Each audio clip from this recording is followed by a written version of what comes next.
Fala pessoal, boa tarde. Nesse vídeo é um assunto bem sério, tá? Sobre o quarto mandamento da lei de Deus: honrar pai e mãe. Vejam bem que se não fosse um mandamento importante, ele não seria o quarto mandamento que vem antes de não matar, né? Então, por que eu falo isso para vocês? Pessoal, este é o único mandamento que tem uma resposta de quem obedece ele. Terá longos dias na terra que o teu Deus te dará. Ou seja, para Deus, honrar pai e mãe, aqueles que te deram a vida, a chance de vir ao mundo, juntamente com a obra de Deus, o pai e a mãe te fizeram vir ao mundo, como vem uma alma ao mundo. Quer dizer, você não é só corpo, você tem uma alma, e um dia participará da eternidade. Então, através do pai e da mãe. E existe um laço espiritual muito forte entre os nossos pais e filhos, ou mesmo os avós, tá? Que são segundos pais, segundos mães. Gente, eu tenho umas histórias para contar para vocês sobre a questão de honrar pai e mãe, tá? A primeira que conta a história, meu avô me contava o seguinte: que tinha um irmão do meu bisavô que queria ficar com a herança do meu bisavô. Meu bisavô ele tinha muitas terras, né? Só que na época não valia muita coisa. Ele teve 21 filhos também com duas esposas, né? Então, muitos filhos e pouca terra e não valia muito, dava briga. Pois bem, o que um filho falou para o pai? No caso, o meu bisavô. Meu avô contou que um irmão dele falou para o pai: olha, se tu não me dá essa terra, eu vou te matar a paulada. Ele disse isso para o pai dele, que ia matar o pai a paulada. O que aconteceu? Ele foi morto a paulada. Esse filho foi morto a paulada por estranhos. Quer dizer, aquilo que ele ia fazer voltou para ele, na mesma moeda, né? O feitiço virou para o feiticeiro. É incrível isso. Teve uma outra história que eu escutei de um padre ali de uma cidade vizinha. Ele disse que tinha um homem que ele não conseguia morrer. Ele ia para o hospital, voltava para casa. Ele ia para o hospital, voltava para casa. Ia para o hospital, voltava para casa. Aí chamaram o padre e disse: padre, dá a extrema-unção para ele, né? Para ver o que ia acontecer, né? Que acho que talvez era isso que faltava para o homem descansar, né? Aí o que aconteceu? O padre foi lá, foi na casa deles e falou com esse pai que estava acamado, né? Só que falou de um filho que eles tinham brigado e o filho morava em uma cidade longe, uns 300 quilômetros, e não vinha mais visitar ele. Aí o padre disse, saiu da extrema-unção, unção dos enfermos, né? Saiu do quarto, falou com a família, disse: agora vocês vão fazer uma coisa que eu vou pedir. Ele disse: agora vocês vão mandar vir aquele filho de longe falar com o pai. E os irmãos aceitaram, ligaram para o filho veio de longe, veio visitar o pai na casa, né?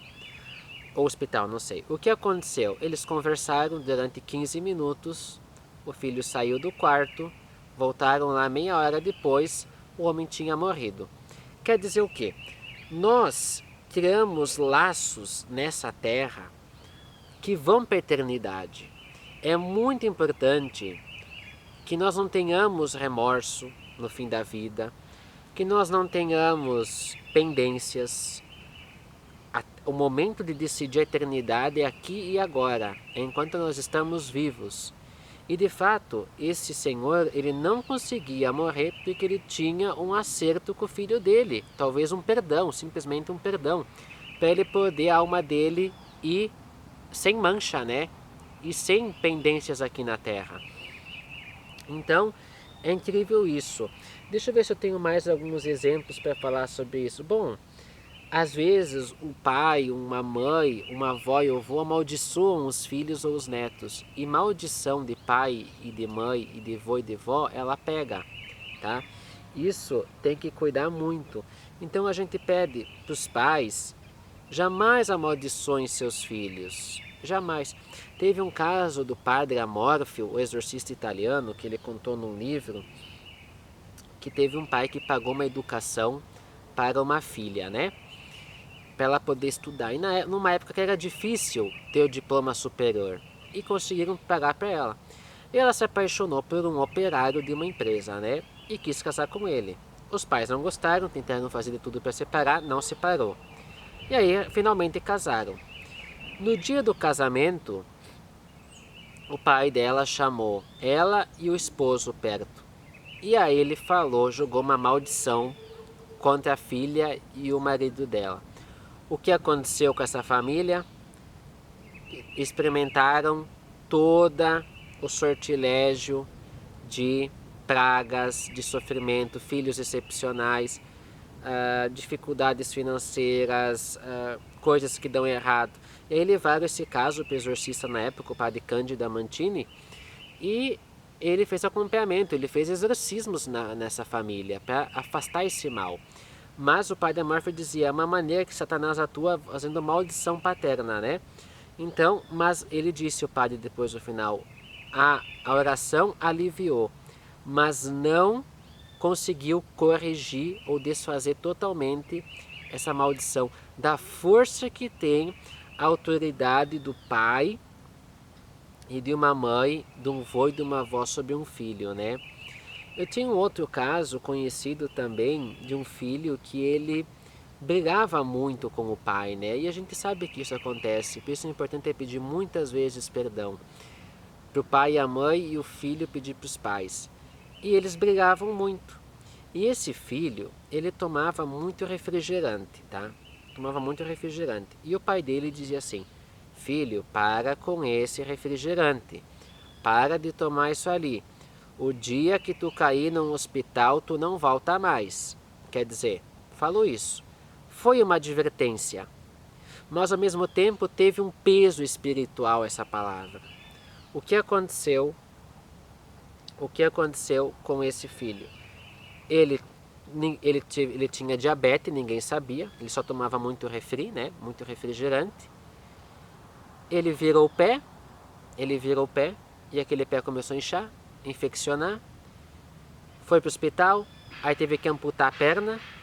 E em 22 dias por ali, 20 e poucos dias depois que ele virou a perna, ele foi para o hospital e ele não voltou mais vivo. Ou seja, aquilo que o pai dele falou teve um peso, e jovem, com 33 anos, né? Teve um peso muito forte falar aquilo que ele não voltaria mais depois. Quer dizer, então a gente pede assim para os pais, às vezes os pais querem fazer uma recomendação, mas muitas vezes o pai joga praga no filho. Tinha uma outra aluna de uma universidade que ela não ia bem nos estudos e era tímida. O que acontece? Foram saber que na casa dela, os pais chamavam ela de burra, de imprestável e coisas assim, né? E aquilo, pessoal, se vocês falam para um filho essas palavras, a tendência é que o filho vai ser um zero, ele vai se anular todo, completamente. Por quê? Porque foi colocado aquilo no subconsciente da criança, né? Essas palavras fortes, né? Então, e tem outros e tantos casos que eu posso ampliar em outros vídeos. Mas o honrar pai e mãe, teve uma outra vez que o meu avô me contou também de uma senhora que ela batia na mãe dela quando a mãe estava idosa, né? Ela batia na mãe dela. E meu avô me contou isso, eu era criança, muitos anos atrás. Ele disse, aquela mulher depois, ela disse, meu avô falou assim, ela morreu podre. Ela pegou doenças seríssimas e graves que faziam ela agonizar. E ele disse, ela morreu podre, quer dizer, porque maltratava a mãe dela. Então Deus disse, honra teu pai e tua mãe e terás vida longa. E honrar pai e mãe, Deus não faz uma condição. Honre teu pai e tua mãe se eles forem legais. Honre teu pai e tua mãe se eles forem justos. Não, Deus falou, honra o pai e a mãe. Então, se nós temos pais difíceis, nós temos que tentar fazer de tudo que dá para não desrespeitar. E se é uma situação muito difícil, nós temos que entregar nas mãos de Deus essa situação, né? Dizer, Senhor, me ajuda, eu não consigo mais, né? Olha, e às vezes os nossos pais, eles tiveram uma criação diferente que a nossa. Eles são de outra geração, outra época. Os nossos pais, eles talvez não entendem a situação econômica que está agora, que é difícil para a geração jovem. Eles não entendem que hoje as coisas são mais difíceis de se conquistar, né?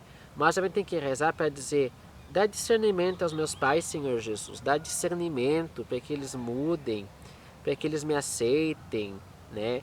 Porque muitas vezes, às vezes vem um filho ao mundo até sem os pais querer, né? Então, isso pode acontecer. Então, ou às vezes um caso lá que eu conto a história também, que tinha um senhor e uma senhora, eles tiveram filhos, né? Então, a primeira filha veio uma moça, a segunda filha veio uma moça. Aí, só que esse senhor queria ter um filho homem. Aí veio o terceiro filho. Aí adivinha, ele estava na esperança que havia um homem. A terceiro filho veio uma moça de novo. Então aquela moça até hoje, ela é toda diferente. Ela se veste de preto, ela se pinta os cabelos coloridos. Ela é toda diferente por quê? Porque ela foi rejeitada. Ela foi rejeitada, quer dizer, e depois o pai tentou, veio o quarto, e no quarto veio um menino, né? Um rapaz. Mas aquela terceira filha, que era uma expectativa de vir um homem, vindo uma menina, ela foi totalmente rejeitada. E aí isso gerou, quer dizer, nem sempre a criança tem culpa, mas uma coisa eu digo para vocês, pela experiência e pelas histórias de vida que eu escutei. Quando um pai joga uma praga sobre um filho, mesmo sem intenção ou com intenção, é muito difícil se libertar. E existe uma autoridade espiritual muito grande entre o pai, o filho, o avô e o neto, tá? Existe uma autoridade espiritual muito grande, tá? Então são coisas da vida. E vejam bem, se não fosse importante, não seria o mandamento antes de não matar, né? Então eu posso falar mais em outros vídeos sobre isso, alguns casos que eu estudei em alguns livros também sobre essa questão espiritual. Mas no momento é isso, né? E repetindo, não tem negociação. Não tem negociação. O pai e a mãe é Deus que escolhe para nós, né? Tudo tem um propósito nessa vida. Mas não somos nós que escolhemos, nós temos que aceitar e respeitá-los, tá? E às vezes a gente só vai entender o lado deles quando a gente fica adulto e entende que eles tentaram fazer o melhor por nós, tá bom? Pessoal, abraço, é isso que eu tenho para falar nesse vídeo, tá bom? Até mais, se inscrevam e curtam.